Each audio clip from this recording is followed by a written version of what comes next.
Assalamualaikum warahmatullahi wabarakatuh.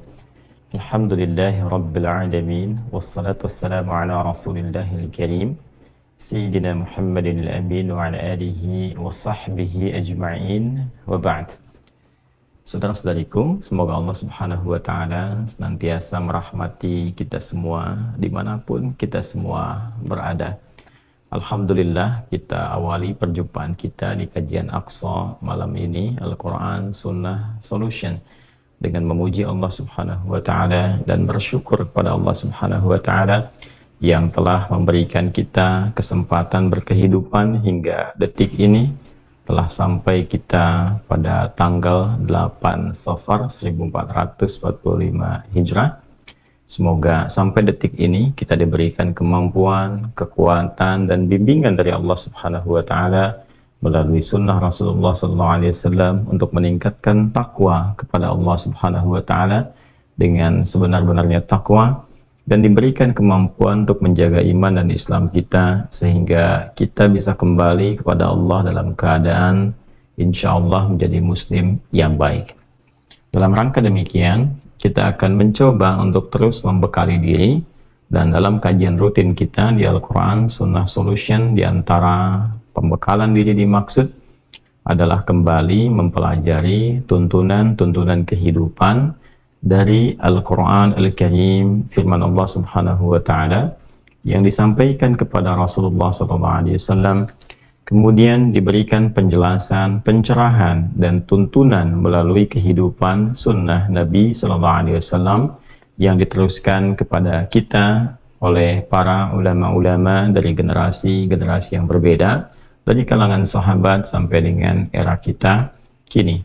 Alhamdulillah, di pertemuan yang lalu kita telah sampai di pembahasan surah Al-Baqarah, surah yang kedua dari susunan mushaf dalam Al-Quran, di ayat ke-37. Dan kini di pertemuan saat ini insya Allah kita akan menutup pembahasan di ayat ke-37 ini dengan menegaskan apa yang telah kita janjikan di pertemuan sebelumnya, yaitu menyempurnakan tentang kalimat taubat tertinggi Sayyidul Istighfar yang pernah diinformasikan dan bahkan ditalqinkan, dibacakan oleh Rasulullah SAW. Sebelum sampai ke pembahasan itu, kita akan coba sarikan dahulu intisari pembahasan kita di pertemuan yang lalu, bahwa Allah Subhanahu wa ta'ala memberikan satu gambaran yang sangat sempurna tentang satu karakteristik manusia saat diciptakan, bahwa manusia ini berpotensi juga berbuat salah, melakukan kesalahan dalam kehidupan. Namun demikian, kasih sayang Allah subhanahu wa ta'ala menjadikan juga manusia memiliki fitrah untuk memperbaiki kesalahan itu menjadi sebuah kesolehan, mentransformasikan salah menjadi soleh dengan satu anugerah Allah yang disebut dengan taubat. Jadi pada diri manusia ada potensi salah, tapi juga ada kemampuan untuk bertaubat. Ini yang membedakan manusia dengan syaitan. Syaitan, dia salah, dia tak kenal benar, terhalang potensi taubatnya oleh kesombongannya, oleh keangkuhannya. Sehingga ketika Allah subhanahu wa ta'ala memberikan kesempatan kepada setan untuk menyadari kesalahannya dan bertobat kepada Allah, dia tidak memanfaatkan rahmat Allah itu karena tertutup oleh keangkuhannya. Aba wastakbar, dia enggan untuk menaati perintah Allah subhanahu wa ta'ala dalam rangka menyembah Allah subhanahu wa ta'ala lewat ketaatan pada perintahnya untuk menghormati Adam dalam perintah sujud hormat kepada Adam itu. Alih-alih dia menghormati perintah itu, alih-alih dia menyembah Allah subhanahu wa ta'ala lewat perintahnya, dia malah berkata, ana khairum minhu. Setan berkata, saya lebih hebat dibandingkan dengan Adam. Khalaqtani min narin wa khalaqtahu min tin.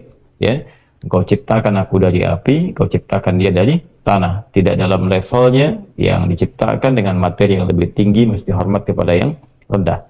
Padahal dalam konteks ini Allah subhanahu wa ta'ala dengan membuka perintahnya dengan kalimat yang sangat jelas. Ma mana'aka alla tasjuda idh amartuk. Apa yang mencegah engkau tidak menghormati perintahku supaya sujud hormat kepada Adam alaihissalam? Allah menegaskan, ini bukan perkara hormatnya kepada Adam, tapi perkara menaati perintahku. Tapi karena istakbar, aba wastakbar, dia enggan untuk menaati itu karena sifat sombongnya. Kesimpulannya adalah setan salah, setan tidak kenal benar, dan setan menutup peluang untuk mendapatkan pintu taubatnya karena kesombongannya. Salah, tidak mau bertobat. Manusia sebaliknya punya potensi salah, tapi juga dalam saat yang bersamaan punya fitrah untuk menjadi saleh, untuk bertobat, memperbaiki kesalahannya. Itu titik perbedaannya. Untuk itulah kemudian Allah Subhanahu wa Ta'ala memberikan petunjuk, bahkan sejak Nabi Adam alaihissalam diturunkan ke muka bumi, lekat dengan petunjuk ini bagaimana caranya ketika seorang hamba Allah dari kalangan manusia, anak cucu Adam, Bani Adam, disebutkan 7 kali dalam Al-Quran, kemudian berbuat salah dalam hidupnya, pikirannya keliru berpikir, apa-apa yang disebut dengan su'udzan, kan? Dia kemudian negative thinking, salah berpikir, salah menduga, salah mengira. Kemudian pandangannya salah melihat, telinganya salah mendengar, lisannya salah bertutur. Maka bagaimana kemudian cara memperbaiki itu semua? Diturunkan oleh Allah Subhanahu wa Ta'ala satu petunjuk untuk kembali menjadi soleh, memperbaiki semua yang salah tadi, sehingga bagian-bagian tubuh kita yang pernah berbuat salah diperbaiki itu dan diarahkan kepada yang soleh. Maka pembuka dari semua rumusan taubat ini dibukalah di surah Al-Baqarah di ayat ke-37, yang detil pembahasannya telah kita uraikan di pertemuan yang lalu, saat Allah Subhanahu wa Ta'ala berfirman, A'udzubillahi minasyaitonirrajim, Bismillahirrahmanirrahim. Fatalaqqa Adamu min rabbih kalimatin fataba alaihi innahu huwat tawwabur rahim. Maka Adam alaihissalam ditalqinkan, mendapatkan dan mengambil serta mengamalkan. Talaqqa, mendapati, mengambil dan mengamalkan. Ya, Adam alaihissalam mendapati dari Allah Subhanahu wa Ta'ala, mengambil dari Allah Subhanahu wa Ta'ala kalimatin, ya, petunjuk-petunjuk taubat, lalu mengamalkan itu semua, fataba alaihi, maka Allah Subhanahu wa Ta'ala menerima taubatnya. Innahu huwat tawwabur rahim, sungguh Allah Subhanahu wa Ta'ala menilai dan berkomitmen terhadap hamba-hambanya yang sungguh-sungguh memperbaiki dirinya untuk menjadi lebih baik. Maka Allah Subhanahu wa Ta'ala akan menerima taubatnya, menerima komitmen hambanya itu. Dan ini yang paling indah, ketika seseorang berbuat maksiat dan dia berusaha beralih menjadi taat, bukan sekedar Allah terima taubatnya, tapi Allah pun akan mencurahkan kasih sayangnya. Ini indahnya yang bisa kita teladani dari sifat-sifat Allah Subhanahu wa Ta'ala. Jadi kalau ada hamba yang taubat, dia taubat dari kesalahan, dia ingin kembali menjadi baik, dia tinggalkan maksiat, dia ingin taat, dia jauhi salah, dia ingin menjadi saleh, Allah bukan sekedar menerima komitmennya menjadi baik, tapi sekaligus memberikan percikan rahmatnya, menyayangi hamba itu untuk kembali kepada jalan-jalan kebaikan. Ini poin yang sangat utama, dan di pertemuan yang lalu kita telah bahas mulai dari zikir yang umumnya, ya Rabbana zalamna anfusana wa illam taghfir lana wa tarhamna lanakunanna minal khasirin. Jadi ini telah kita pelajari di pertemuan yang lalu, ya Al-A'raf di ayat ke-23 itu telah kita urutkan sampai ke zikir-zikir spesifik. Bagaimana kalau dosanya sampai yang tingkat tertinggi, kalau pembunuhan apa, kalau pernah berzina apa, dan turunan-turunan lainnya. Nah, sekarang kita akan masuki satu pembahasan yang utama, apa yang telah kami janjikan dengan izin Allah Subhanahu wa Ta'ala di pertemuan yang lalu, bahwa semua akumulasi kalimat-kalimat taubat dari satu gambaran perbuatan maksiat, bahkan bila pun ada seseorang merasa berbuat salah dalam hidupnya, entah berapa banyak kesalahan yang telah ia kerjakan, dan ia juga merasa bingung, zikir apa yang harus ia bacakan, kalimat apa yang harus ia mohonkan kepada Allah, sekiranya Allah berkenan untuk menerima taubatnya dan memercikan kasih sayang kepadanya, sehingga ia bisa beralih dari sifat-sifat salah, pelaku maksiat, kepada sifat-sifat soleh, menjadi hamba yang taat. Itulah yang akan kita uraikan di pertemuan kali ini. Insya Allah kita akan mengambil satu hadis yang diriwayatkan oleh Al-Imam Al-Bukhari. Jadi kita dapati dari 97 topik itu, Di Al-Bukhari itu ada 97 topik, teman-teman. Dari sekian hadis, kurang lebih 7.000 hadis, ya, baik yang disampaikan setiap temanya ataupun juga disebutkan di tema lain, kurang lebih ada 7.000. Kemudian dibagi kepada 97 topik, 97 tema. Di setiap tema itu biasanya ada tema, ada subtema, ya kan? Nah, di subtema itu nanti akan dimulai dengan ayat Qur'annya dulu, lalu dari formulasi ayat Qur'an ini diturunkan hadis-hadisnya. Nah, pembahasan kita ini ada yang tercantum di tema ke-80, ya, atau topik ke-80 Kitabud Da'awat. Jadi ada Kitabud Da'awat, topik ke-80, nomor hadisnya 6306. Ya, di subtopik yang kedua, Bab Afdhalil Istighfar. Saya ulangi, ada di tema ke-80, jadi dari 97 tema, 97 topik, ada di tema ke-80 Kitabud Da'awat, ya, bimbingan doa-doa. Kemudian di subtopik yang kedua, Bab Afdhalil Istighfar, subtopik tentang Afdhalil Istighfar, istighfar yang paling utama. Jadi dari sekian banyak kalimat-kalimat istighfar, ini puncaknya. Ya, nanti kita akan lihat. Baik, kita langsung saja. Bismillahirrahmanirrahim. Qala al-musannifu rahimahullahu ta'ala, Imam Al-Bukhari menyampaikan dalam kitabnya. Kita langsung ke subtopik yang kedua di Kitabud Da'awat. Babu Afdhalil Istighfar. Ya, bab tentang, subtopik tentang Afdhalil Istighfar, keutamaan istighfar, istighfar yang paling utama. Ya, di sini lebih tepat kita pahami sebagai istighfar yang paling utama, afdhalil istighfar. Jadi kalau ada kalimat-kalimat permohonan ampunan, ini yang paling utama. Wa qaulihi ta'ala, adapun firman Allah Subhanahu wa ta'ala yang terkait dengan pembahasan ini. Jadi ini yang paling menarik di kitab Sahih Al-Bukhari itu, sebelum masuk ke hadisnya, beliau rahimahullahu ta'ala menyantumkan terlebih dahulu ayat-ayat Quran yang terkorelasi dengan itu. Ini menunjukkan kefaqihan Al-Imam Al-Bukhari. Jadi bukan sekedar ahli hadis, tapi juga beliau ahli Al-Quran, faqih, dia tahu konstruksi sebuah hukum, formulasinya, oh ini ayatnya, ini hadisnya. Maka dari kita memahami ayat saja, kemudian juga memahami penjelasan dalam hadisnya, kita sudah bisa mengetahui ini arahnya kemana, konstruksinya seperti apa. Ini diantara kefaqihan Al-Imam Al-Bukhari rahimahullahu ta'ala. Wa qaulihi ta'ala, adapun firman Allah Subhanahu wa ta'ala yang terkait dengan topik ini, yaitu istighfar yang paling utama, yaitu di Quran surah Nuh, ya, ayat 10 sampai 12. Ya, kita sampaikan dulu ayatnya. A'udzubillahi minasyaitonir rajim. Bismillahirrahmanirrahim. Istaghfiru rabbakum innahu kana ghaffara. Di sini dipotong di bagian intinya, jadi untuk mendapatkan pemahaman yang terkait dengan pembahasan langsung, ya, atau kalau kita mau sempurnakan dari awal ayatnya, di ayat 10 itu faqultu astaghfiru rabbakum innahu kana ghaffara. Di lisan Nabi Nuh alaihissalam sudah diajarkan, ya, sejak eranya Nabi Nuh alaihissalam, bahwa orang-orang yang berbuat salah itu, ya, diingatkan potensinya, ada rahmat Allah Subhanahu wa ta'ala untuk memperbaiki kesalahannya sehingga menjadi saleh. Ya, ini satu fitrah. Jadi di setiap era itu selalu percikan rahmat Allah itu diberikan kepada setiap hamba, ya, melalui utusan-utusan Allah. Di era-eranya ada rasul, ya, ada nabi, kemudian rasul, nabi berhenti, ya, dengan hadirnya Nabi Muhammad SAW dan wafatnya beliau, selesai era kenabian, selesai era kerasulan. Maka semua petunjuk-petunjuk yang telah sempurna itu diteruskan oleh sahabat beliau dari kalangan ulama. Nanti kalangan ulama ini mengajarkan kepada ulama di generasi selanjutnya, di tabi'in, tabi'un, sampai kemudian kepada kita. Ya, ini pakemnya sudah ada. Jadi dalam diri kita ini, boleh jadi setiap manusia itu kan tidak ada yang suci, ya, kecuali para nabi dan rasul yang memiliki sifat maksum, dijaga dari kesalahan.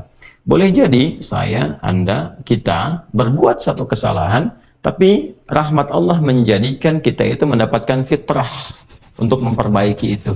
Nah, ini yang nggak dimiliki oleh setan. Setan itu salah ya salah, itu kan? Salah ya salah. Jadi ketika dia berusaha untuk mendapatkan rahmat Allah pun dengan taubat itu selalu terhambat dengan kesombongannya, istakbar itu. Ya, Satu kali ditawari untuk bisa mendapatkan ampunan pun, ya lalu diberikan satu syarat untuk hormat kepada jasadnya Adam pun, kan, itu tetap kemudian dia abai. Sekali lagi saya ingatkan untuk menekankan bahwa kita ini tercipta sebagai manusia, bukan setan. Ya, sepanjang kita menyadari kita manusia dan berbuat salah, maka aktifkan sinyal taubat itu. Ya, sejak di era sebelumnya, bahkan di era Nabi Adam alaihissalam turun ke muka bumi, kemudian juga berkeluarga, ya risalah-risalah tentang taubat itu selalu kemudian disampaikan. Nah, di era Nabi Nuh alaihissalam, Rasul pertama. Jadi kalau Adam itu Nabi yang pertama, Nuh alaihissalam Rasul yang pertama. Umatnya salah. Maka dengan kasih Allah Subhanahu wa taala diturunkanlah kemudian pengingat, ya, lewat fitrah kemanusiaan ini, lewat Nabi Nuh alaihissalam disampaikan, faqultu astaghfiru rabbakum innahu kana ghaffara. Ya, maka aku tegaskan kepada kalian, istaghfiru rabbakum, cepat istighfar, cepat balik lagi, ambil kalimat-kalimat ampunan, ambil kalimat-kalimat tobat, ya, dari Allah Subhanahu wa taala, menggunakan Rabb tuh yang telah menciptamu, merawatmu, menyayangimu, mengingatkan. Jadi Rabb itu ada nilai-nilai rububiyah di dalamnya. Ya, ada sifat-sifat rububiyah. Ya, bukan sekedar mencipta, tapi juga merawat, memberikan perhatian, memberikan kebutuhan. Kalau dalam bahasa bebasnya Allah seakan ingin mengatakan, "Hei, aku kan yang cipta engkau. Ya kan? Engkau berbuat salah, aku berikan kesempatan untuk saleh. Aku kirimkan di kalimat taubat, aku berikan kesempatan untuk memperbaiki diri. Kenapa engkau nggak ambil?" Ya kan? Ya, indah sekali gitu. Ya, aku ciptakan engkau salah, aku berikan jalan saleh. Kenapa ketika aku berikan jembatan untuk memperbaiki diri, engkau tidak ambil? Maka lewat Nabi Nuh alaihissalam, sejak di era kerasulan pertama itu diingatkan, sampai nanti puncaknya di era Nabi Muhammad sallallahu alaihi wasallam. Faqultu astaghfiru rabbakum innahu kana ghaffara. Kata Nabi Nuh alaihissalam, aku tegaskan, innahu kana ghaffar. Sungguh Allah Subhanahu wa taala itu telah menetapkan pada dirinya bahwa ia Maha mengampuni seluruh dosa-dosa. Jadi ada ghafir, ya, ada ghaffar, ada ghafur, dan nanti dilekatkan dengan rahim pada puncaknya. Ya. Misalnya di surat Ghafir di ayat yang ketiga, ghafiridz dzambi wa qabilit taubi, itu menggunakan kata ghafir. Lalu kalau kita jadikan superlatif, ya, dinaikkan lagi tingkatnya menjadi lebih banyak, terus mengampuni dosa, mengampuni lagi, itu dirubah kalimat dari ghafir menjadi ghaffar. Kalau tanpa batas diberikan kemudian sifat yang ketiga yaitu ghafur. Ya, kalau hamba menyimpulkan apakah memang masih diterima, maka Allah turunkan puncaknya berupa sifat rahmatnya, rahim. Qul ya ibadiyalladzina asrafu ala anfusihim la taqnatu min rahmatillah. Innallaha yaghfiru dzunuba jami'ah. Quran surah ke-39 ayat 53. Balik ke sini. Ya, jadi ini gambaran yang pertama. Sejak di era kenabian turun yang Al-A'raf ayat 23 itu, Rabbana zalamna anfusana. Nabi Adam alaihissalam mendapatkan kalimat itu. Lalu di era Nabi Nuh alaihissalam sebagai rasul pertama diingatkan juga dengan potensi sifat-sifat kebaikan ini yang menjadikan manusia tertuntun untuk senantiasa berbuat baik.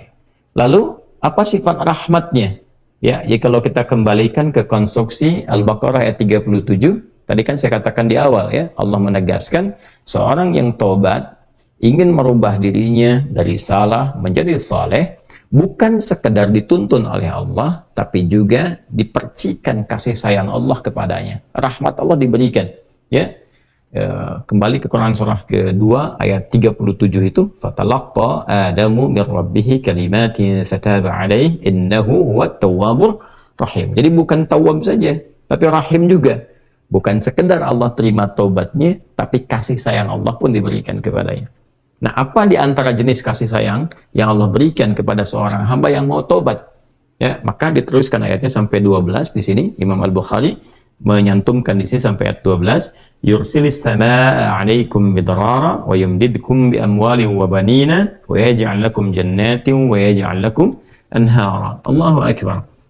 Ya, justru di sini teman-teman sekalian, istighfar itu, ya, permohonan ampun kepada Allah Subhanahu wa taala, ya, permohonan rahmat Allah Subhanahu wa taala, kembali kepada Allah, mengoneksikan diri kita kepada yang maha baik, itu diantara percikannya adalah mendapatkan lapangan kebaikan. Yursilis samaa'a 'alaikum bidrara. Ya, walaupun Anda mendapatkan kesulitan dalam berkehidupan, bahkan yang sifatnya luas ya secara sosial, kalaupun tanahnya gersang ya, kalaupun kemarau berkepanjangan, itu ternyata dengan satu daerah itu, satu desa itu, satu wilayah itu mengoneksikan diri mereka kepada Allah, beristighfar. Ini faedahnya istighfar. Dengan beristighfar kepada Allah, taubat dari maksiat, ternyata bisa mendatangkan rahmat bukan hanya untuk pribadinya, untuk satu wilayah. Ya, ini pelajaran dari Quran.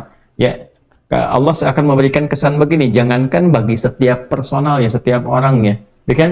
Ada masalah sekampung pun, contohnya kekeringan misalnya, contohnya kemarau, lalu sekampung itu ya, atau ada orang-orang soleh di situ yang membiasakan taubat kepada Allah, istighfar kepada Allah, mengoneksikan dirinya kepada Allah, ya kan? Itu luar biasa percikan rahmat Allah. Ya, apa diantaranya? Yursilis sama ya alaikum midrara. Allah memerintahkan kepada langit itu untuk menurunkan hujan ya dengan curah yang memberikan maslahat. Kemudian wa yumdidkum bi amwalin wa banina. Ya, lantas kemudian melapangkan kepada engkau urusan hartamu. Ya, bahkan memberkahi engkau dengan keturunan-keturunan yang baik. Jadi Masya Allah, ya, orang tua yang rajin istighfar, suami yang rajin istighfar, itu ternyata bukan sekedar menjadikan ia mendapatkan penerimaan taubat.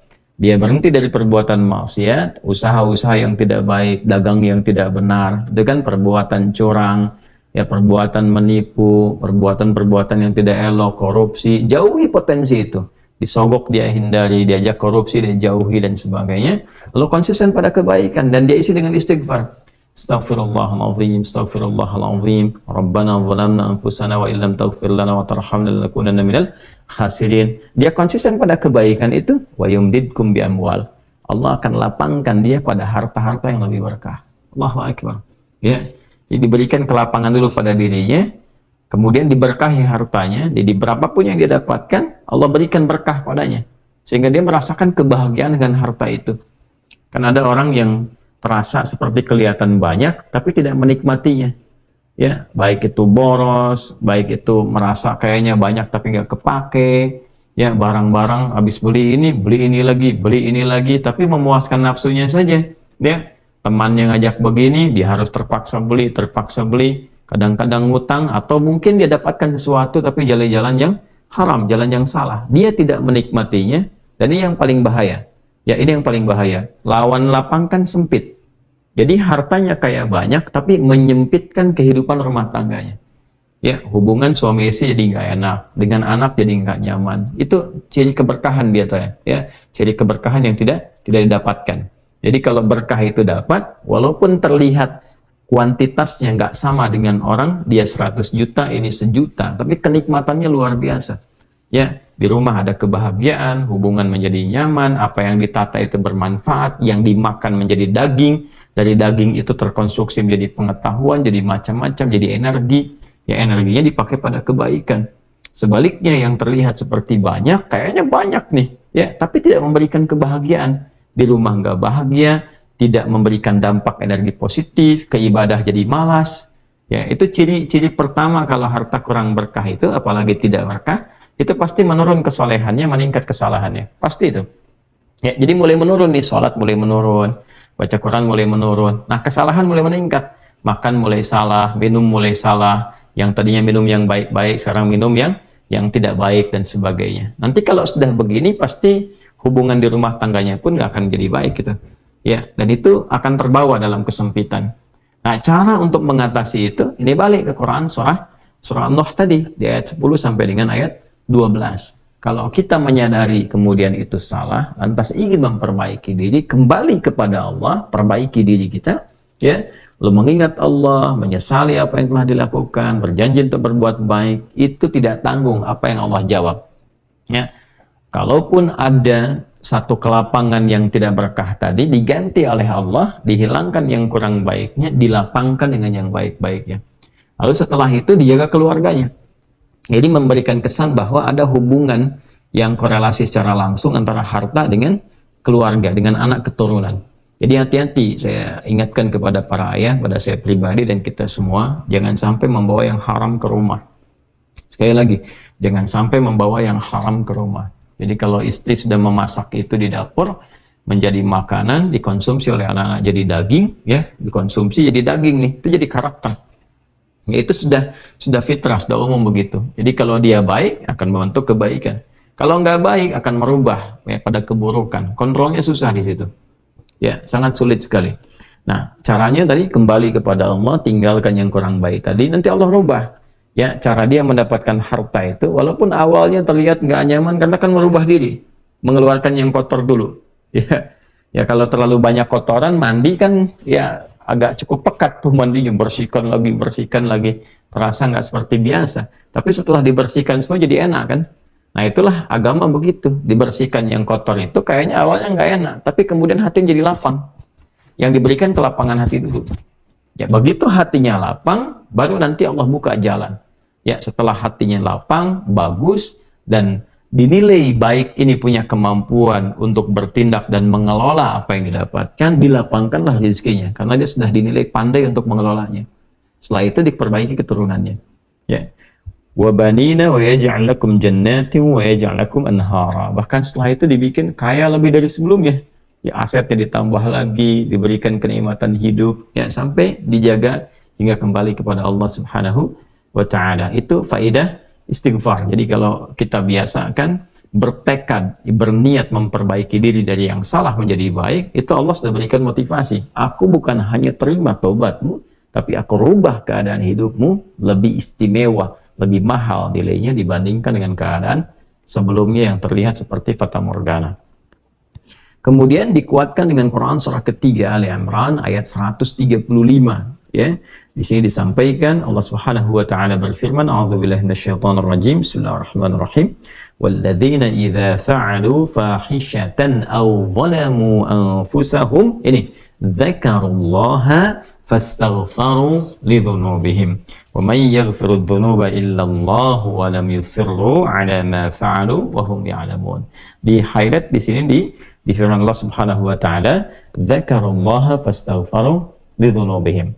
Ya, yaitu orang-orang yang mendapatkan rahmat Allah Subhanahu wa taala itu. Jadi ini korelasinya dengan ayat 133. Jadi ayat 133 itu Allah Subhanahu wa taala berjanji bagi orang-orang yang menyegerakan istighfar. Jadi ingat dosa hari ini nih. Sekarang misalnya malam nih, kita ingat ada dosa yang dikerjakan. Lantas ketika ingat itu istighfar.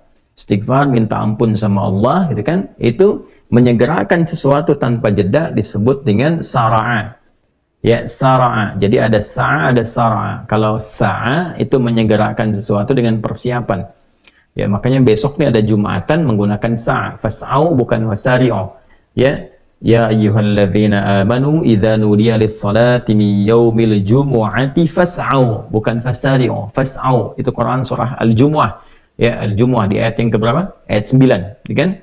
Allah menyampaikan fas'au ila dzikrillah, bersegera tapi siap-siap dulu, mandi dulu, pakai wangian dulu dan seterusnya. Tapi kalau dia bersegera cepat, nyaris tanpa jeda, itu menggunakan sarah. Sehingga guru-guru mengatakan bisurah, cepat, nggak usah banyak jedanya, kan? Nah di Ali Imran ayat 133 Allah berfirman, wasari'u ila maghfiratin min rabbikum. Kalau engkau merasa ada salah, bergegas, jangan tunda-tunda. Ya ingat malam ini, jangan tunda besok. Gimana kalau kemudian tengah malam meninggal? Ya segera istighfari. Nah orang yang menyegerakan istighfar saat ingat kesalahan, apa yang didapatkan? Wa jannatin arduha as-samawati wal ardu u'iddat lil muttaqin. Maka orang ini akan diberi harapan oleh Allah, ya diperkenankan untuk memohon, bahkan ketika pulang disiapkan surga untuknya seluas langit dan bumi. Dan itu bagian dari sifat takwa. Jadi takwa itu bukan sekedar amar ma'ruf. Saat Anda ingat sholat, Anda ingat puasa, ingat baca Quran. Tapi takwa juga ada bagiannya nahi mungkar. Saat Anda ingat salah, lalu Anda taubat. Ya, saat Anda ingat salah, Anda pengen jadi soleh. Saat Anda ingat maksiat, Anda ingin taubat. Itu bagian dari takwa. Nah, bagaimana kemudian cara mengimplementasikan itu semua? Nah, ini poinnya. Ya, walladzina idza fa'alu fahishatan aw zalamu anfusahum dzakarullaha fastaghfaru lidzunubihim. Itu orang-orang. Ini menggunakan, sering diterjemahkan dengan orang-orang yang, gitu kan? Walladzina, alladzina disebutkan 1080 kali dalam Al-Quran setidaknya. Ya mencakup semua tanpa batas. Laki-laki, perempuan, besar, kecil, tua, muda, punya jabatan, tak punya jabatan, semua tanpa kecuali. Artinya semua orang dengan keadaannya, berpotensi berbuat salah. Ya, kecuali tadi Nabi dan Rasul yang punya sifat maksum. Ya, Allah jaga dari kesalahan. Kita yang bukan Nabi, bukan Rasul, itu berpotensi salah. Apapun profesinya, apapun jabatannya, apapun tugasnya, berpotensi salah. Ya, pun demikian termasuk saya. Pasti salah, pasti. Nggak ada yang nggak salah. Jadi kalau ada yang mencari kesalahan, misalnya saya pribadi, pasti menemukan. Pasti. Dan percuma mencari kesalahan manusia. Karena pasti ditemukan. Ya, dan ini catat yang paling penting. Hindari mencari-cari kesalahan itu karena kita tidak tahu bahwa mungkin ketika seorang divonis salah itu dia sudah mengistighfari, sudah mentaubatinya. Ini poin besarnya. Hati-hati gitu ya, hati-hati. Karena itu Nabi selalu menganjurkan mencari kebaikan orang, menyebutkan, meneladaninya, alih-alih mencari kesalahan seseorang. Ya kenapa? Karena pasti ditemukan. Tapi yang tidak pasti itu, kita nggak bisa memastikan orang itu sudah taubat atau belum. Yang paling bahaya adalah mencela orang, mencari kesalahan orang, mencaci orang yang sudah dia taubat dan taubatnya diterima orang, diterima Allah Subhanahu wa taala. Hati-hati ya, mencari kesalahan orang, mencela orang, ya kan? Yang dia sudah mentaubati kesalahannya dan taubatnya diterima oleh Allah Subhanahu wa taala. Allahu akbar. Itu azim, itu hati-hati ya. Ya, sesuatu yang besar sekali dosanya isi Allah Subhanahu wa taala. Nah, ini kembali ke sini ketika seseorang dia sadar berbuat salah, dia salah. Alladzina, semua orang potensi salah. Ya, idza fa'alu fahisyah, ketika dia berbuat fahisyah. Ya, fahisyah itu pernah saya sampaikan ya, turunannya nanti fahsya namanya. Jadi sifat kesalahan yang muncul dari syahwat. Ya, mohon maaf, zina, pornografi, porno aksi, kata-kata jorok, kata-kata kotor dengan semua bentuknya. Baik itu di media sosial, digital, ataupun juga di praktikal yang nampak secara fisik misalnya, itu jelas salah, jelas dosa. Ya, al-zalamu anfusahum, atau bentuk mungkar, menempatkan suatu bukan pada tempatnya. Ya, mohon maaf, ya, mencuri, merampok, membunuh, ya, korupsi, hoax dan sebagainya, itu zalim, perbuatan zalim. Nah, saat seseorang berpotensi salah, ya, dari fahsya dan mungkarnya, dia berbuat perbuatan dari dorongan syahwatnya atau mungkar, dari keinginan nafsu perut dan akalnya, dia berbuat yang salah, lalu zakarallah, dia ingat Allah. Nah, ini poinnya. Ini menarik sekali nih. Ini menarik sekali. Kok lanjutan ayatnya zakarallah? Bukan dia sadar bahwa dia itu telah berbuat salah. Kenapa zakarallah? Ini poinnya. Ya. Karena Allah ingin selalu menautkan sifat seorang hamba menjadi baik itu dengan rahmatnya. Ini poinnya. Jadi kalau bukan rahmat Allah Subhanahu wa taala, mustahil kita bisa mengarah pada kebaikan. Allahu akbar. Ya, lillah karena Allah. Lillah karena Allah. Ya, jadi orang-orang yang bertaubat dengan merasakan rahmat Allah itu beda. Dengan sekedar dia pengen memperbaiki, lain rasanya, lain. Ya, jadi kalimat zakarullah itu mahal sekali. Jadi ingin memberikan dampak kesadaran kepada kita bahwa Allah tuh nggak ninggalkan kamu. Ya, Allah tahu kamu salah, tapi sepanjang nyawa kamu belum sampai ke kerongkongan, kamu diberi potensi untuk tobat. Ayo tobat. Kan sering saya ungkapkan, Firaun saja, se-Firaun-Firaunnya dikirimkan 2 nabi, Musa dan Harun. Ya, sebagai keadilan Allah, kasih Allah dan adilnya untuk memberikan hidayah. Ya, sampai titik puncak kan nyawanya di kerongkongan. Cuman sayang kan dia sendiri yang memilih untuk tidak mengambil hidayah itu. Sampai nyawanya di kerongkongan. Sampai tenggelam itu. Nah, itu sudah disampaikan informasinya, kisahnya, jejak sejarahnya sampai sekarang diabadikan supaya seluruh anak cucu Adam itu sadar jangan berbuat yang seperti itu. Ya, sekali lagi hanya setan yang tidak kenal taubat. Zakarullah, dia ingat Allah. Nah, sekarang tinggal kita mempelajari. Ketika ingat Allah itu, apa yang harus dihadirkan? Tadi poinnya. Allah tawarkan kita, bukan hanya sekedar jadi baik. Rahmat dibuka, kasih sayang dibuka, kelapangan hati dibuka. Ya, makanya saya barangkali juga ingin menekankan materi-materi semacam ini, yaitu penting untuk disampaikan. Ya, kepada saudara-saudari kita barangkali yang sekarang dengan kasih sayang Allah itu ya diisolasi di satu tempat seperti lapas misalnya, lembaga permasyarakatan. Boleh jadi itu kasih Allah untuk diperbaiki sehingga dia konsisten bisa berbuat baik saja di dalam. ya terjaga dari perbuatan-perbuatan di luar, dikontrol supaya bisa kembali pada jalan yang baik. Dia bisa di dalam, bisa memperbaiki diri, istighfarnya enak, bisa ngaji, kadang ketemu ke masjid dan sebagainya. Kalau ini dimanfaatkan dengan baik, Allahu Akbar, Allah kasih kelapangan. Ya walaupun mungkin tinggal di tempat yang sempit, terasa kemudian dibatasi dengan sel-sel, tapi hatinya lapang, itu luas, megah, dan jadi nikmat. Ya, orang butuh waktu untuk menghafal, butuh suasana. Anda punya tempat yang cukup ideal untuk menghafal Quran, memperbaiki diri, dan fikihnya ada kan? Dan sangat jelas sekali kenapa di antara kisahnya Nabi Yusuf alaihissalam, ya, diizinkan oleh Allah untuk masuk ke dalam ruang itu untuk memberikan sebuah pencerahan. Sehingga menemukan modelnya, ini model orang salah yang mau jadi saleh. Bahkan setelah itu dia keluar dan diangkat jadi pembantunya raja kan, pada masa itu asisten rumah tangganya raja.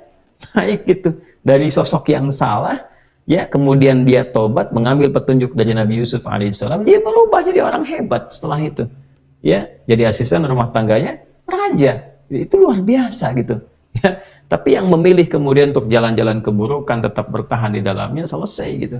Ya ini tawaran sesuatu yang indah. Ya bahkan ada juga yang terakhir ini yang paling luar biasa. Orang yang sudah mendapatkan ancaman hukuman, ya sampai kemudian juga mengakhiri kehidupannya, tapi dia mau bertobat. Maka dia bisa mengakhiri kehidupannya itu dengan apa yang telah ditetapkan. Misalnya kan kita nggak tahu garis takdir itu bagaimana. Ya, wallahu alam, tiba kemudian manusia memberikan hukuman, tapi Allah dengan kehendaknya merubah itu semua, bisa berubah. Ya, tapi kemudian kalau itu bersamaan dengan takdir yang telah Allah tetapkan, dia menjadi baik. Di Islam itu selalu ada solusi. Selalu ada solusi. Dan pedomannya mengantarkan pada kebahagiaan. Itu poin tertingginya. Nah, balik ke kita, tarik lagi. Dalam hidup nggak ada orang suci. Nggak ada orang yang nggak pernah salah. Pasti pernah berbuat salah. Dan sebaik-baiknya orang salah, itu adalah orang yang mau memperbaiki kesalahannya, sehingga dia merubah salah menjadi saleh. Dia merubah maksiatnya menjadi taubat.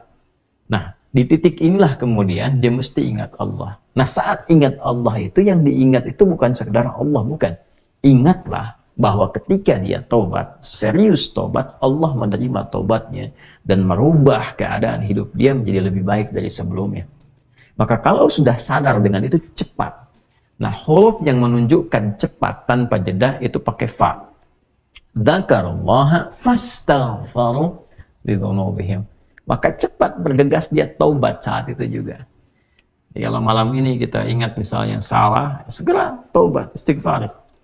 Ya, Nabi itu sampai menegaskan, aku ini dalam sehari itu beristighfar ya pada Allah Subhanahu wa taala lebih daripada 70 kali. Nanti di hadis berikutnya tuh, ya di nomor hadis 6307 itu ya, subtopik yang ketiga itu ditekankan sekali Nabi menyampaikan demikian. Ya, sebagai contoh tentunya kepada kita, contoh kepada kita. Nah, ini teman-teman sekalian poinnya. Jadi ini ayat motivasi awal ayat yang ditampilkan oleh Imam Al-Bukhari untuk menunjukkan sekali lagi bahwa beliau ini bukan sekedar menampilkan hadis, tapi paham antara korelasi hadis sebagai tafsir dari ayat Al-Quran. Ini konstruksi ayatnya, ini hadisnya. Nah, di titik tadi kita kan baru sampai ke titik motivasi kan, termotivasi kita dengan ayat-ayat Allah yang disampaikan tadi. Ini surah Nuh ya ayat 10 sampai 12, ini surah Ali Imran ayat 135. Lantas kita bertanya, cara taubatnya gimana? Bacaan apa yang dibacakan? Titik ini kan? Ya, jadi kalau tadi disampaikan, kamu kalau tobat akan begini, akan diberikan jalan begini, dirubah hidupmu begini. Kita bertanya balik, cara tobatnya bagaimana? Apa yang dibaca? Nah, inilah yang dijawab lewat hadisnya. Inilah indahnya dalam Islam. Jadi tidak hanya teori begini, tidak. Ya, bukan semua teori, tapi bimbingan real dalam kehidupan. Ya, kasusnya begini, pedomannya seperti ini, tafsirnya begini, jalannya begini, contohnya si fulan yang bisa dicek dalam sejarah, yang kalau diikuti si fulan di generasi lain, tuh lihat kehidupannya begini, begini, begini. Ya, sekarang kita kembalikan. Baik, di sini di nomor hadis 6306 tadi sudah saya sampaikan di awal. Bismillahirrahmanirrahim. Qala al-Imam Al-Bukhari rahimahullahu taala, Imam Al-Bukhari menyampaikan, haddatsana Abu Ma'mar haddatsana Abdul Warith haddatsana Al-Husain haddatsana Abdullah ibn Buraidah qala haddatsani Bushair ibn Ka'ab Al-Adawi qala haddatsani Shaddad bin Aus. Nah, ini di rawi penyampai riwayat satunya yang bersumber nanti dari Nabi sallallahu alaihi wasallam adalah seorang sahabat bernama Shaddad bin Aus radhiyallahu taala anhu. Semoga Allah memberikan ridha terbaik kepada sahabat mulia dimaksud, dan semoga Allah memberikan percikan kemuliaan pada kita untuk meneladani kemuliaan beliau dan mempraktekkan, implementasikan hadis yang kita akan dapat ini. Anin Nabi sallallahu alaihi wasallam, dari Nabi sallallahu alaihi wasallam, perhatikan kalimatnya. Qala Rasulullah sallallahu alaihi wasallam, sayyidul istighfari, puncak istighfar itu. Ya, tuannya istighfar, sayyidul istighfar. Jadi kalau ada kalimat-kalimat istighfar ini puncaknya. Nah, intinya kalau bingung berbuat maksiat, sudah banyak perbuatan salah yang dilakukan dari ujung kepala sampai ujung kaki, pernah berbuat salah dan kita ingin taubat, apa puncak kalimatnya? Ya. Yuk kita bacakan. Bismillahirrahmanirrahim. Sayyidul istighfari, puncak istighfar itu antaqula, ya, engkau berkata, kata Nabi sallallahu alaihi wasallam, ya, engkau memohon kepada Allah. Perhatikan kalimatnya. Allahumma anta rabbi. Allahumma, ya Allah, dengan segenap kerendahan dan ketawaduanku kepadamu. Jadi kalau ada kata Allahumma, itu bentuk penyatuan dari kata ya Allah, kalau digabungkan jadi Allahumma. Tapi juga bacaan Allahumma ini meresapkan sebuah kesan kerendahan, ketawaduan. Jadi kalau baca Allahumma itu merendah, jangan meninggi. Ya, jadi isyarat pertama kalau ingin istighfarnya benar itu merendahlah sebagai seorang hamba, mengakui kesalahan-kesalahan yang kita perbuat. Allahumma anta rabbi, ya Allah, sungguh engkau adalah Tuhan yang merawatku. Ya, yang mencipta, yang merawat, yang memberikan kebutuhan, yang mengarahkan pada kebaikan. Jadi semua sifat-sifat tadi dikumpulkan dalam satu nama, yaitu Rabb. Ya, karena itu ketika wahyu pertama diturunkan, kalimat Rabb ini muncul. Iqra bismi rabbikal ladzi khalaq. Allah yang mengajarkan kita. Ya Muhammad SAW baca ini, ya, baca dan niatkan bacaanmu itu karena Allah yang telah menciptamu saja, ya, menetapkan penciptaan, merawat engkau, memberikan kebutuhan sampai ini begitu mudah, apalagi hanya menetapkan engkau mudah mengikuti bacaan yang dibacakan oleh Jibril alaihissalam. Jadi di sini ketika mengatakan anta rabbi, kita mengembalikan status kehambaan kita kepada Allah yang memberi jalan untuk taubat. Itu poinnya. Ya, salah itu salah saya, salah Anda, salah kita sebagai hamba. Ya kan? Tapi kita mohon rahmat Allah untuk membimbing salah ini menjadi saleh, untuk mengikuti jalan yang Allah berikan. Allahumma anta rabbi, la ilaha illa anta khalaqtani.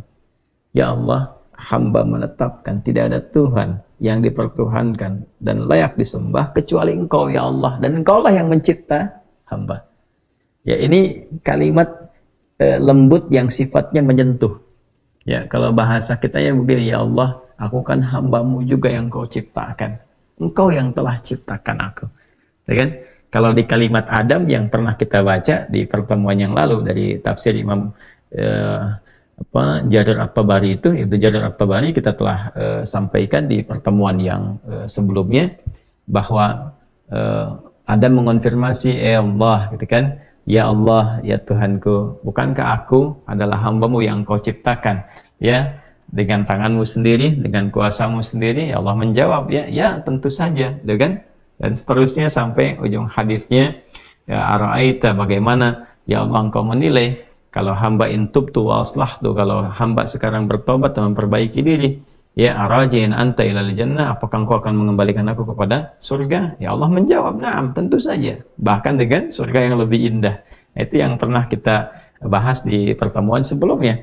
Nah, di sini kita kembalikan dengan kalimat yang tadi, ya la ilaha illa anta khalaqtani wa ana abduk, ya Allah, engkau yang ciptakan aku berkomitmen menegaskan bahwa Engkau adalah satu-satunya Tuhan, tidak ada yang layak dituhankan, diibadahi kecuali Engkau. Engkau yang mencipta aku hambamu, ya Allah. Ya, laisa kamitsli syai', nggak ada perbandingan serupa. Saya berikan ilustrasi dan nggak sama dengan perbandingan ini. Ya, ada seorang anak berbuat salah, datang ke ibunya, salahnya banyak, dan dia katakan, Bu, saya mengaku salah, Bu. Minta maaf. Ya, sesalah-salahnya saya kan anak ibu juga. Bukankah ibu yang telah mengandung, menyayang-nyayangi saya dalam rahim? Itu kalimat sentuhan pertama. Seorang ibu ketika menerima kalimat itu, ya dia bisa menahan marahnya. Dia mendahulukan kasihnya, walaupun mungkin responnya nggak cepat. Nah, Allah laisa kamitslihi syai'. Allah berbeda. Ya, justru Allah mengajarkan kita dengan kalimat-kalimat baik tadi itu sebagai keteladanan. Kalau ada nanti praktek dengan manusia salah, masuklah dengan cara-cara yang lembut, gitu kan? Sedangkan Allah mengajarkan kepada kita, mohon nih, lewat Nabi Muhammad SAW diajarkan oleh Nabi, nih, mohonlah kepada Allah dengan kalimat yang menyentuh. Ya, karena Allah itu maha latif, maha lembut, maha perasa, masuk dengan nilai rasa yang tinggi. Ya, Allahumma anta rabbi la ilaha illa anta, khalaqtani wa ana 'abduk, ya Allah.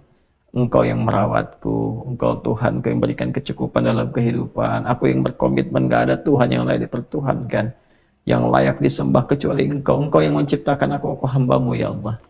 Ya, Allahu Akbar. Kemudian wa ana ala ahdika wa wa'dika mastata'at. Ya Allah, aku berkomitmen, aku ingin memperbaiki diri, dan aku tetap dalam komitmen ala ahdika wa wa'dika. Aku berkomitmen untuk mengikat syahadatku kepadamu.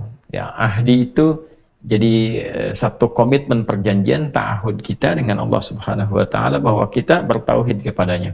Ya, itu ada di Quran surah ke-7 Al-A'raf di ayat 172. Wa idz akhadha rabbuka min bani adama min zuhurihim dzurriyyatahum wa asyhadahum ala anfusihim alastu birabbikum qalu bala syahidna, ya, an taqulu yaumal qiyamati inna kunna an hadza ghafilin. Jadi kita sudah berkomitmen ya kepada Allah Subhanahu wa taala untuk mentauhidkan Allah. Nah, itu adalah ta'ahud kita, ya, pengikat kita, perjanjian kita dengan Allah. Ya Allah, aku berkomitmen ya kepada perjanjianku untuk mentauhidkan Engkau. Aku bertobat, aku akan menjaga tauhid ini, mengesahkan Engkau, menjauhi syirik, ya, menuhankan hanya Engkau saja.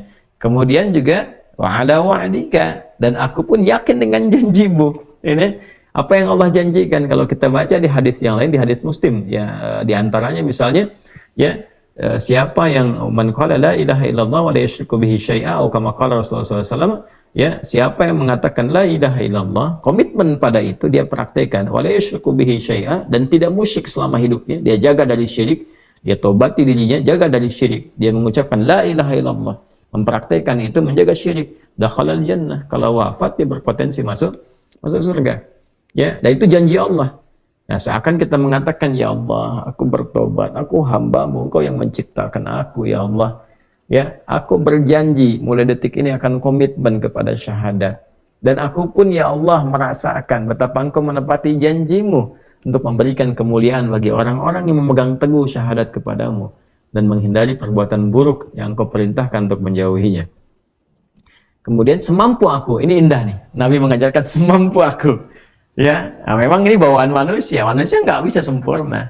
Ya, kadang-kadang sudah taubat, ada salah lagi, ya dorong lagi pakai kalimat ini, dorong lagi sampai kemudian dia merasakan kenikmatan taubat. Ya, kemudian a'udzubika min syarri ma sana'tu. Nah, ini poinnya. Ya Allah, hamba menyadari hamba salah. Hamba ingin kembali kepadamu, memegang teguh komitmen kebaikan, menjaga itu sampai wafat sehingga mendapatkan janjimu. Ya, semampu hamba ya Allah. Namun hamba sadar, hamba punya kelemahan, seringkali dalam nafsu ini mendorong hamba berbuat maksiat. Maka hamba mohon perlindungan kepadamu dari semua potensi buruk yang mungkin dilakukan oleh diri hamba ini. Ini yang menjaga seseorang setelah dia bertobat, setelah dia mengacu pada salah, ya, dia dijaga supaya nggak salah lagi, mengacu pada soleh, dijaga supaya nggak salah lagi. Ya, sekali lagi, teman-teman, kalimat ini yang menjaga seseorang hamba yang sudah tobat untuk tidak berbuat maksiat lagi. Kalimat ini yang menjaga seorang hamba yang telah mengacu kepada soleh untuk tidak berbuat salah lagi. Ini poinnya. Ya, jadi seringkali ada pertanyaannya, ya Ustadz, saya itu sudah tobat tapi kadang dikerjain lagi. Nah, ini kalimatnya sudah dicakup oleh Nabi. Wa'udzubika min syarri ma sana'tu. Setelah kita tobat, kita minta, ya Allah, aku mohon perlindungan darimu dari potensi keburukan yang mungkin dikerjakan oleh diriku setelah tobat ini. Ya. Ini kalimatnya indah sekali. Kemudian abu ulaka bi ni'matika alayya, dan aku abu itu a'tarifu, dan aku mengakui ya Allah betapa banyak nikmat yang telah Engkau berikan kepada aku. Ini kalimat penyesalan. Jadi di sini tercampur semua kalimat pengakuan keesaan Allah, perjanjian untuk kembali kepada Allah dalam kebaikan, ya, menepati komitmen dengannya. Kemudian memohon kepada Allah setelah taubat dijauhkan dari potensi berulang kesalahan. Lalu ini poin nih, mengakui nikmat-nikmat yang Allah berikan kepada kita, yang kadang-kadang kita lalai mensyukurinya. Ya Allah, aku ini sadar Kau berikan banyak nikmat kepada aku, nikmat nafas, nikmat udara, nikmat sehat. Kok bisa kesehatan yang Kau berikan kepada aku sebagai nikmat, aku konversi di maksiat? Bukannya dipakai untuk taat, kok dipakai untuk mencuri, dipakai untuk korupsi, dipakai untuk nipu, dipakai untuk celah orang. Mulut sehat orang baca Quran, kok ini digunakan untuk mencela orang? Tangan sehat orang gunakan untuk berbuat yang baik, memberi, mengerjakan yang baik-baik, kok digunakan untuk bikin hoax, untuk bikin status yang buruk, ya, untuk melakukan tindakan kekerasan dan sebagainya. Maka kita menyadari Allah, Kau mengakui nikmat-Mu kepada aku begitu banyak, ya. Kemudian wa abu laka bidzambi. Nah, ini poin yang tadi saya sampaikan. Tapi aku pun mengakui ya Allah, aku belum mampu mengonversi nikmat tadi dengan bentuk ketaatan. Alih-alih aku taat, aku berbuat maksiat, aku sadar ya Allah. Nah, ini petunjuk kalau mau tobat, sesali dengan penuh kesadaran, ingat maksiatnya. Latih diri kita untuk menangis. Dilatih, ya kan? Sehingga terasa bebannya itu keluar, hatinya jadi lapang.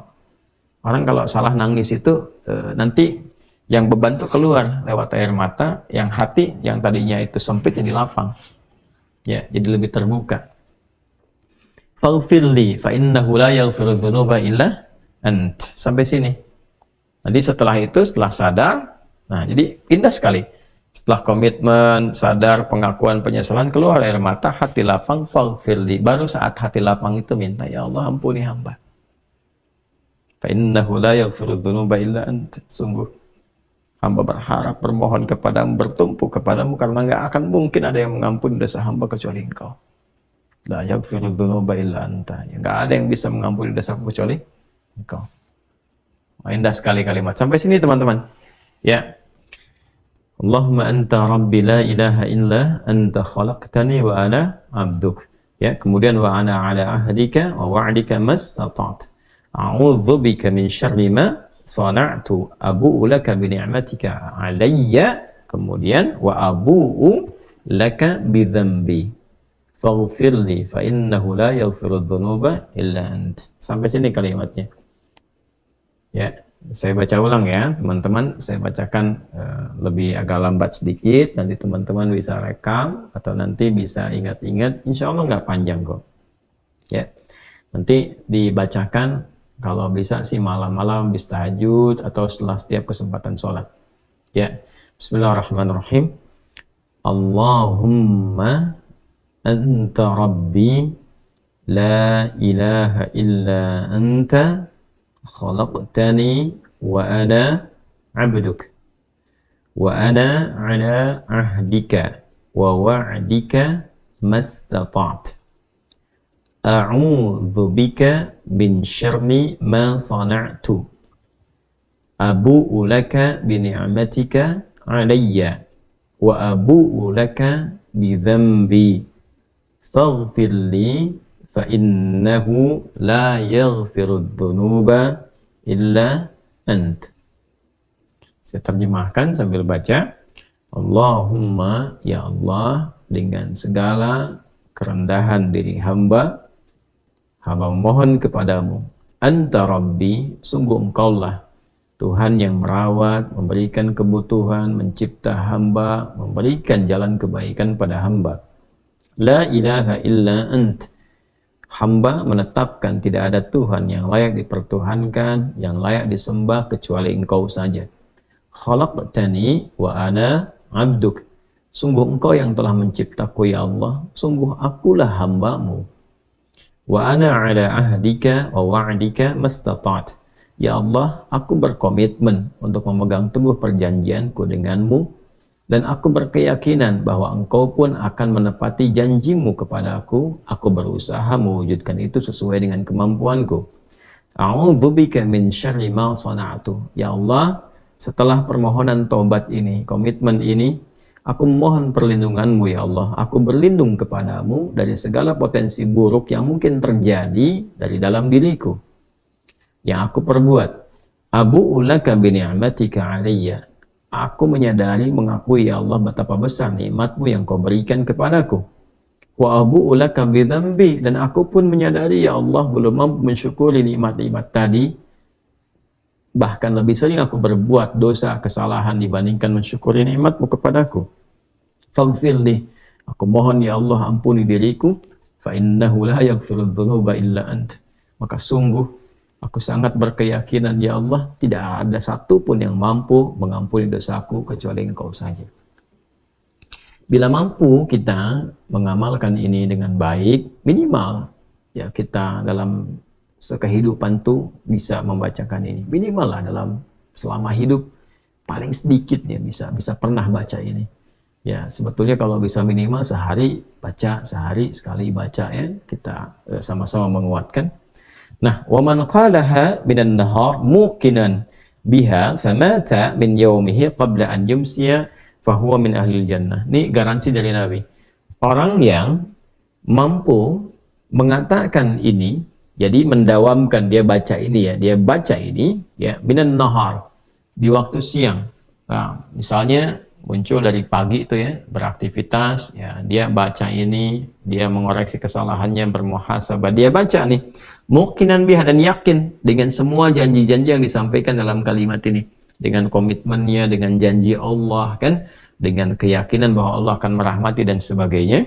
Lalu dia minta kepada Allah, tiba kemudian dia wafat di waktu itu, sebelum datangnya sore, dia wafat itu.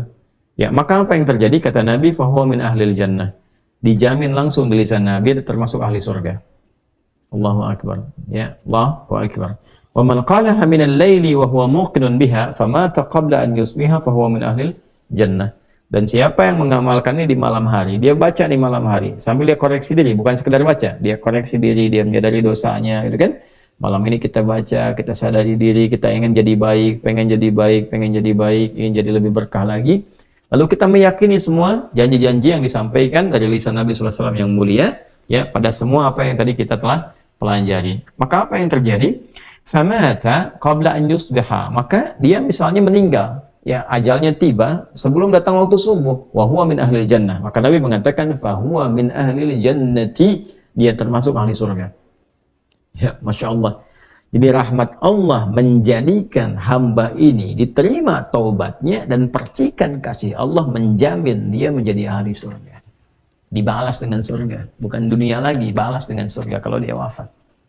Ya, hadis ini teman-teman tadi disampaikan oleh sahabat Syaddad bin Aus radhiyallahu taala anhu, disampaikan juga, dikutip juga oleh Imam At-Tirmidzi dalam kitab Sunannya nomor hadis 3393, kemudian di An-Nasai nomor hadis 5522, dan kita bisa dapati ini semua dengan status yang sahih, tinggal kita amalkan dalam kehidupan. Ini Sayyidul Istighfar.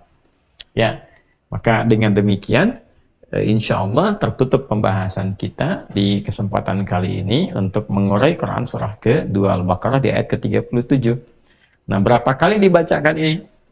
Ya, standarnya bisa sekali kita bacakan, tapi kalau kita ingin melatih diri, kita sambungkan ke hadis berikutnya di nomor hadis 6307, memberikan kesan bahwa Nabi melatih nih.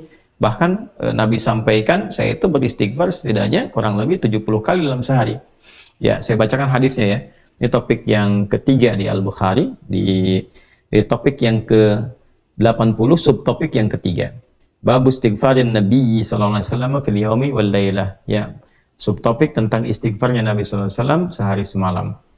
Ya, qala al-Imam Al-Bukhari rahimahullahu taala, haddatsana Abu Yaman akhbarana Syu'aib an Az-Zuhri qala akhbarani Abu Salamah Ibnu Abdurrahman qala Abu Hurairah radhiyallahu taala anhu, ya, sanadnya tersambung pada sahabat mulia Abdurrahman bin Sahar, yaitu Abu Hurairah radhiyallahu taala anhu. Sami'tu Rasulullah sallallahu alaihi wasallam yaqul, saya pernah mendengar Rasulullah SAW bersabda, wallahi inni la astaghfirullah wa atubu ilaihi fil yaumi akthar min 70 marratan. Ya, Sungguh aku itu, kata Nabi SAW, sungguh aku itu beristighfar kepada Allah, bertobat kepadanya dalam sehari itu lebih daripada 70 kali. Ya, ini contoh yang diberikan oleh Nabi kepada kita. Ya, bisa diartikan lebih daripada 70, bisa juga dipahami untuk melatih diri kita sehingga merasakan dzauqut taubah. Dzauqut taubah, nilai rasa taubat. Ya, dzauq at-taubah itu feel-nya taubat. Jadi jumlahnya itu yang kita lihat bukan kuantitas berapa kalinya, tapi ini pesan lebih kepada bagaimana dengan kita sering mengucapkan itu, hati bisa terkoneksi dan merasakan itu. Jadi kalau kalimat di lisan itu sudah sampai ke dalam hati, tersentuh hati kita, nah itulah titik tertingginya ya untuk kita memohon dengan khusyuk. Itu poinnya. Jadi pada seseorang Nabi sampaikan lebih daripada 70 kali, mungkin bagi seseorang itu bisa 75, bisa 80 kali, atau bisa bahkan 33 kali gitu kan ya, atau 70 ini bisa dibagi-bagi ya, kalau dibagi misalnya kepada harian dari 5 kali waktu sholat ya, kita bisa temukan dalam setiap kali waktu sholat misalnya kita 15 ya, selain yang subhanallah, alhamdulillah, Allahu akbar yang 33 kali itu, kemudian kan istighfar ya, istighfarnya itu bisa 15 ya, kalau dikalikan 5 kan 75 ya, dalam sehari itu lebih daripada 70 kali masuk ke sini. Bukankah setelah sholat kan kita istighfar dulu kan? Astagfirullahaladzim, astagfirullahaladzim, astagfirullahaladzim, alladzi la ilaha illa huwal hayyul qayyum wa atubu ilaih. Itu kan digabungkan ini. Ya, mungkin ada yang 3 kali, mungkin ada yang lebih, tapi poinnya adalah itu kalimat yang terus diucapkan sampai menyentuh ke dalam hati. Ya, dan tertingginya yang ini sayyidul istighfar yang tadi telah kita bacakan. Nah, teman-teman, ini gambaran ringkas dari apa yang kita bahas di pertemuan malam hari ini di kajian Aqsa. Ya, kita tadi bahas ba'da Isya, biasanya ba'da Maghrib, karena ada persiapan-persiapan yang kami saat ini sedang persiapkan untuk kegiatan-kegiatan lanjutan dan mengevaluasi sebelumnya.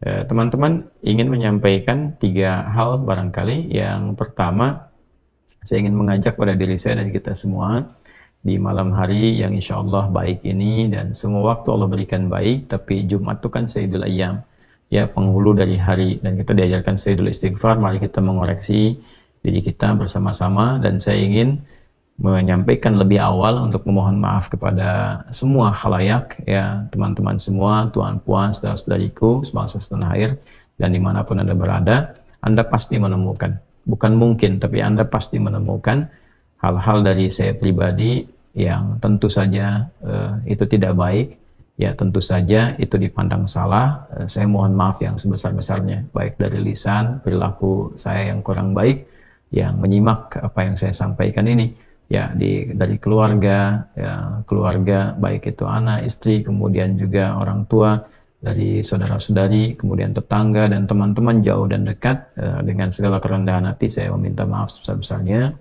dan mohon didoakan selalu agar saya dapat memperbaiki diri menjadi lebih baik lagi, lebih baik lagi, dan lebih baik lagi. Dan saya juga mengajak pada kita semua, mari kita mengamalkan apa yang telah kita dapati di pertemuan malam hari ini. Semoga Allah Subhanahu wa taala menyayangi dan mengampuni kita semua. Ya, saya juga mengingatkan ini dunia sekarang ini cukup beragam, tantangannya cukup besar. Saya sering perhatikan juga di teman-teman ini, saya mohon izin ya mengingatkan agar betul-betul menjaga diri dari sesuatu yang salah. Ya, saya perhatikan nih ada beberapa video-video yang kadang mencuplik juga potongan video dari kami digunakan pada hal yang tidak tepat. Ya, saya harap segera itu ditanggalkan, dijauhi, dan jangan berbuat demikian. Ya, karena masih ada jalan-jalan yang baik dibandingkan jalan yang salah. Ya, saya perhatikan tuh ada yang salah satunya berniaga. Ya, ada yang jualan buku tentang sholat, jualan buku tentang sifat Nabi, bukunya buku bagus, tapi menggunakan video yang salah, seakan-akan saya yang sedang berjualan, sedang merekomendasikan sesuatu yang sangat salah dan fatal. Ya, saya lihat beberapa video itu ditautkan kepada channel kita tuh. Ya, ada yang jualan buku sifat sholat Nabi, yang jualan buku tentang Syama'il Muhammadiyah. Itu saya lihat ya, saya amati, Anda salah itu. Sekali lagi Anda salah. Jauhi, dan tidak akan berkah itu, tidak akan berkah. Bukunya nggak salah, bukunya bagus, cuma cara Anda di situ salah ya. Beberapa yang lain juga hati-hati, terutama juga kita harus menjaga ya kemuliaan para guru-guru kita, kiai-kiai, para habaib, para ustadz-ustadz. Jangan bikin video untuk membentur-benturkan, mencela-cela termasuk juga kita mengajak para ustadz untuk memberikan keteduhan, pencerahan, ya, tidak mengajak umat pada perpecahan, pada friksi, ya, pada ikhtilaf. Kita ajarkan yang baik-baik, kita mohon pada Allah kebaikan untuk semua, kita koreksi diri kita, ya, dan semoga Allah mengampuni dan mempersatukan kita dalam kemuliaan. Yang kedua, teman-teman, alhamdulillah Rabu kemarin seperti biasa saya juga mengunjungi pesantren. Ya, dengan izin Allah Subhanahu wa taala kita masih punya waktu untuk sebulan depan. Mudah-mudahan tahap pertama bisa kita sempurnakan. Tahap pertama ini ada masjid, ada guest house sudah selesai 6. Kemudian ruang kelas sudah selesai, tinggal interior di dalamnya diisi. Asrama insya Allah akhir bulan ini ke pertengahan September bisa selesai. Kemudian masjid yang barangkali baru 85%, mudah-mudahan bulan depan selesai. Nah, itu yang ditambah pendopo insya Allah juga di akhir bulan ini mulai lantai sampai dengan bulan depan selesai. Ya, mudah-mudahan ini tahap pertama bisa tuntas dengan ruang tunggu sehingga operasional di Oktober insya Allah bisa berjalan. Teman-teman yang ingin berwakaf masih ada kesempatan. Insya Allah tahap pertama ini kita selesaikan sampai bulan depan dulu, ya. Masih di rekening yang sama, Bank Syariah Indonesia, BSI, nomor 111, 3 kali 1-nya, 111, 4444, 4 kali 4-nya, kemudian 142. 111, 4444, 142, atas nama Ma'had Islam Rafi'ah Akhyar. Ma'had Islam Rafi'ah Akhyar, ya, dipersilahkan teman-teman nanti untuk menjadi wakaf. Itu wakaf, ya, untuk semuanya, tidak ada yang terkait dengan pribadi, dan mudah-mudahan sekali lagi diberkahi oleh Allah Subhanahu wa taala. Yang ketiga, saudara-saudariku yang ada di Medan, insya Allah besok kami ada terjadwal di Medan, ya, di Masjid Al-Musannif, ya, di Masjid Al-Musannif. Mohon maaf karena terbatas kesempatannya, hanya satu waktu itu saja. Saya akan hadir di sana sebelum Jumat sampai dengan setelah Jumatan.